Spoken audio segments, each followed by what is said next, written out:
হালকা স্নো পড়তেছে। আজ ফেব্রুয়ারি মাসে 5 তারিখ। বলতে বলতে বছর শেষ হয়ে গেলেও আবার মাসও একটা শেষ হয়ে দ্বিতীয় মাস চলতেছে। এই প্রবাসী লাইফে কত যে কষ্ট তা বলে শেষ করা যায় না। এখন দেখা যায় চোখ বুঝলেই বছর শেষ হয়ে যায়, কারণ এই প্রবাসী লাইফ এই তো 14 বছর রানিং চলতেছে। কিছু করা নাই, 2012 সাল থেকে চলতেছে। তো দেখেন, এটা হচ্ছে রোমানিয়া সকালের পরিবেশ। যদিও রাস্তাটা স্লিপ করতেছে, কিছু করা নাই। জিমে থেকে আসলাম, জিমে থেকে এসে ফ্রেশ হয়ে আবার কাজে যেতে হবে। তো হালকা স্নো পড়তেছে অবশ্যই বললাম। আর এটা হচ্ছে কলেজটা দেখতে আসলে অনেকটা সুন্দর লাগে। দেখেন, সবাই কাজের উদ্দেশ্যে চলে যাচ্ছে, কারণ এখানকার লোকগুলা বা লোকাল লোকগুলো আসলে খুব আর্লিতে ওঠে। যেটা আমরা দেখতে পেলাম, খুব আর্লিতে ওঠে। এর আগেও আমাদের বাসা নিয়ে একটু ঝামেলা হয়েছিল।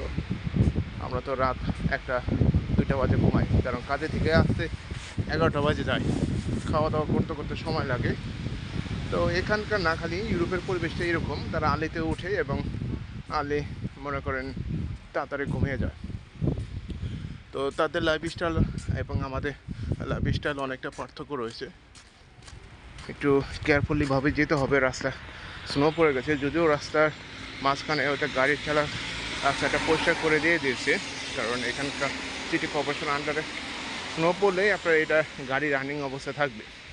তো আমি এই অবস্থায় যে যাচ্ছি, একটু দেখি না, যদিও আসার সময় খালি মোবাইলটা চেক করছি যে এই স্নো পড়তেছে, যদিও রাতে থেকে স্নো পড়তেছে। ও যে জুতা পরে আইছি, মানে এই জুতা পরে কাজের উদ্দেশ্যে যাওয়া যাবে না জানি, কিন্তু কী করবো, তাড়াহুড়া করে আবার এসে পড়েছি। আবার কাজে যেতে হবে, আবার জুতা চেঞ্জ করতে হবে, যে কারণে এটা পরে এসেছি। নর্মালভাবে স্নো পরা জুতা থাকে আলাদা, কারণ ওই জুতা না পরলে আপনি যে কোনো সময় আঘাত কাটবে, ডেঞ্জারাস হিসাবে স্লিপ করে, কারণ স্নোগুলো হচ্ছে স্লিপ। তো আমি একটু হেঁটে হেঁটে যাচ্ছি। এগুলো সব আপেল গাছ। দেখেন, ইউরোপের এই গাছগুলো দেখতে আসলে অনেকটা সুন্দর লাগে যখন গাছের কোনো পাতা থাকে না। সো রোমানিয়া ডেইলি লাইফ হিসাবে এবং ডেইলি ব্লগ হিসাবে প্রতিদিনে তো কোনো না কোনো আপডেট দেখাচ্ছি আমাদের এই সুসুয়া শহর। যদিও এখানে প্রায় 2 বছর ধরে রয়েছি, আর 2023 সালে থেকে শুরু করে এখন পর্যন্ত আছি, এবং ভবিষ্যতে কী হয় জানি না। সবাই জীবন উন্নতি চায়, উন্নতির কার কখন ছোঁয়া পড়ে কেউ বলতে পারে না, তবে জীবন উন্নতি হয় এটা বিশ্বাস করতে হবে। যেমন সুখের পরে দুঃখ, আবার দুঃখের পরে সুখ, এটাই হয় মানুষের লাইফে। রাস্তাটা পার হব।